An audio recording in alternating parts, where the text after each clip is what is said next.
C'est en 1670 que Louis XIV ordonne et finance la construction d'un hôtel pour les militaires malades, blessés et âgés. Ce complexe architectural se situe en bord de Seine dans la plaine de Grenelle.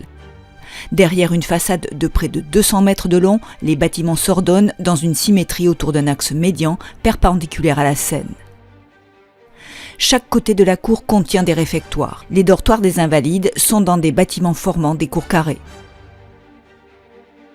On trouve aussi à l'époque un couvent, une manufacture d'uniformes et même une imprimerie. 1500 pensionnaires peuvent y habiter. 2 églises y sont construites. La chapelle, à usage exclusif de la famille royale, dit Dôme des Invalides, inaugurée par le roi Soleil en 1706, et la cathédrale Saint-Louis des Invalides, construite pour les soldats.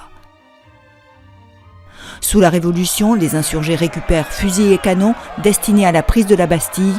Le dôme devient le temple du dieu Mars. Chef-d'œuvre d'architecture classique, haut de 110 mètres, le dôme est le plus haut de Paris jusqu'à l'érection de la tour Eiffel. Depuis 1861, il abrite le monumental tombeau de Napoléon Ier et les sépultures de militaires célèbres. Durant la Seconde Guerre mondiale, l'Allemagne nazie y installe la Wehrmacht, mais une famille de fonctionnaires habitant sur place héberge secrètement des pilotes alliés pendant 3 ans. Aujourd'hui, les Invalides abritent 3 musées, celui de l'armée, de l'ordre de la Libération et celui des plans reliefs. En tant que centre médico-chirurgical, l'Institution nationale des Invalides prend désormais en charge les victimes des attentats, en plus des Invalides de guerre.